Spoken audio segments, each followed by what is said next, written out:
Bonjour à tous et à toutes, bienvenue dans ce nouveau numéro du Parc et au-delà. Avec Vincent Chaudel pour l'Observatoire du Sport Business et Paris United, nous allons revenir sur l'actualité du foot français et du Paris Saint-Germain. Avant de commencer, nous vous invitons à vous abonner à la chaîne, à nous suivre sur les réseaux sociaux et à nous poser toutes les questions qui vous viennent à l'esprit.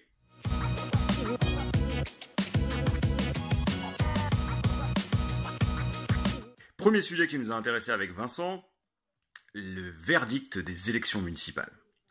En effet, avec la désignation des nouveaux maires, on en sait un peu plus sur ce qui attend le football français dans les prochaines semaines et prochains mois. La réélection d'Anne Hidalgo à Paris est une bonne nouvelle pour le Paris Saint-Germain. Le statu quo va perdurer. On est sur une mairie qui va accompagner les clubs sans forcément interférer. Pour ce qui est de Marseille, la désignation de Michel Rubirola pour le printemps marseillais va être une excellente nouvelle pour Franck McCourt, surtout dans la perspective d'une vente, puisque le printemps marseillais a toujours été favorable à une cession du stade Vélodrome. Ça veut dire qu'on est face à quelque chose qui peut devenir un actif dans le cadre de la vente du club et donc intéresser des investisseurs peut-être beaucoup plus ambitieux. Le dossier reste à conclure. Pour ce qui est d'autres villes comme Bordeaux et Lyon, là les choses se compliquent. En effet, si on regarde par exemple le nouveau maire de Bordeaux, ce dernier il y a quelques semaines et quelques jours s'était fortement positionné contre la gestion de King Street et était apparu aux côtés des ultra-bordelais dans une situation assez inattendue. Et sa victoire pose là de vrais problèmes pour les propriétaires des Girondins, puisque ces derniers vont avoir affaire à une municipalité relativement hostile. On verra bien ce que ça va donner, mais les choses vont sûrement se compliquer. Pour ce qui est de Lyon, là encore, la défaite de Gérard Collomb pose un problème à Jean-Michel Aulas. Alors on sait tout ce que Lyon doit à la municipalité, notamment en termes d'infrastructure. On sait aussi que sans Gérard Collomb, l'OL Stadium, et donc le Parc OL n'existerait pas. On est donc ici face à une relation à reconstruire entre Jean-Michel Aulas, le groupe OL et la mairie, dans un contexte peut-être un petit peu plus compliqué.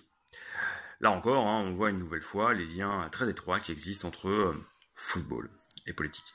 Alors oui, Jean-Baptiste, tu as raison, la relation entre un club et une collectivité est très particulière en France. Peut-être plus que dans d'autres pays. C'est vrai qu'on imagine difficilement le maire de Londres donner son avis ou demander au propriétaire d'Arsenal ou de Chelsea de remercier son président délégué ou son manager.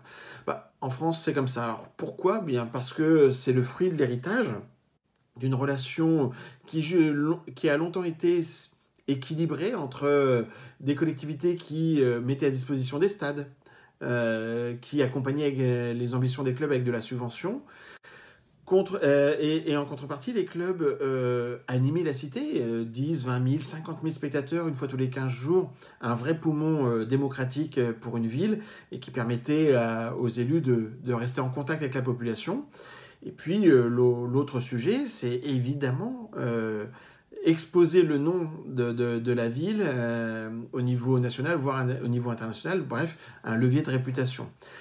Mais ça, j'aurais tendance à dire que c'était avant, parce que désormais, les collectivités ont beaucoup plus de mal en termes économiques à investir, et beaucoup plus de mal en termes démocratiques, parce que beaucoup de citoyens n'aiment ou n'aiment pas tel sport. On le voit au sujet des candidatures Jeux Olympiques, par exemple. Donc on voit que la relation aux citoyens pour consentir à mettre de l'argent public dans le sport ou dans le sport professionnel est de plus en plus compliquée.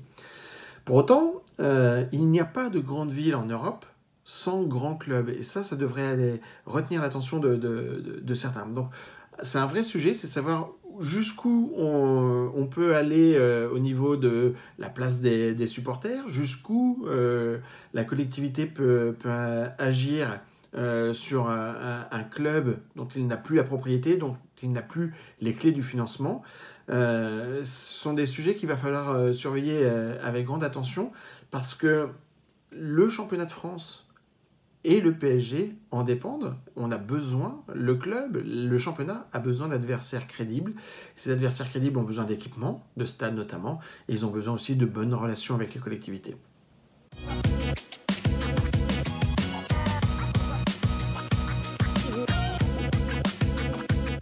L'Olympique Lyonnais a révélé cette semaine son maillot pour les prochains matchs. Et ça ne sera pas Fly Emirates, ça sera Dubai Open sur le maillot. Alors pourquoi? Tout simplement parce que Fly Emirates est la compagnie de Dubaï et que Dubaï, son économie dépend grandement du tourisme. Et évidemment, à ce moment-là, pourquoi ne pas utiliser un levier de communication qui est le football et un maillot de football pour faire la promotion de sa destination? On est exactement dans ce qu'on appelle le national branding, ce que le Qatar a utilisé et utilise avec Qatar Airways, avec QSI notamment, pour faire la promotion directe ou indirecte de sa destination. C'est aussi le cas de l'Azerbaïdjan qui l'a fait en son temps avec l'Atlético Madrid. On a aussi Force India en Formule 1. Bref, on est vraiment dans l'instrumentalisation du sport à des fins politiques, enfin à des fins géopolitiques. C'est un peu ce que imaginait déjà Pierre de Coubertin il y a bien longtemps.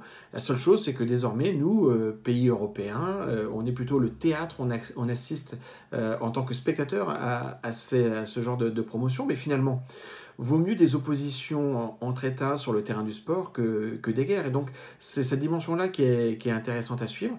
Maintenant, reste à voir si l'Olympique Lyonnais aura autant de réactions que le PSG avec le Qatar.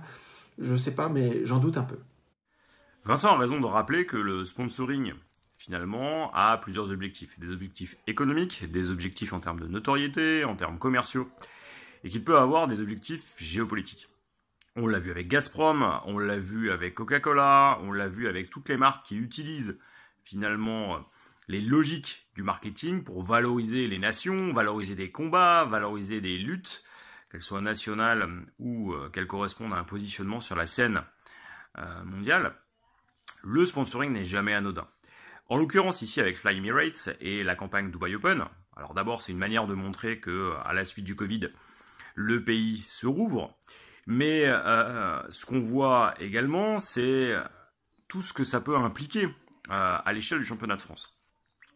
Dans un championnat de France qui est fortement polarisé par le Qatar, via Beansport, via le Paris Saint-Germain, est-ce que le sponsoring de Dubaï n'est pas une pierre lancée dans le jardin qatarien?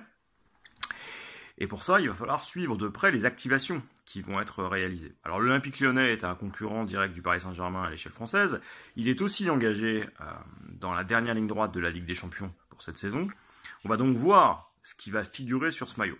Alors Dubai Open, ça va sûrement faire rire les commentateurs et les adversaires de Lyon.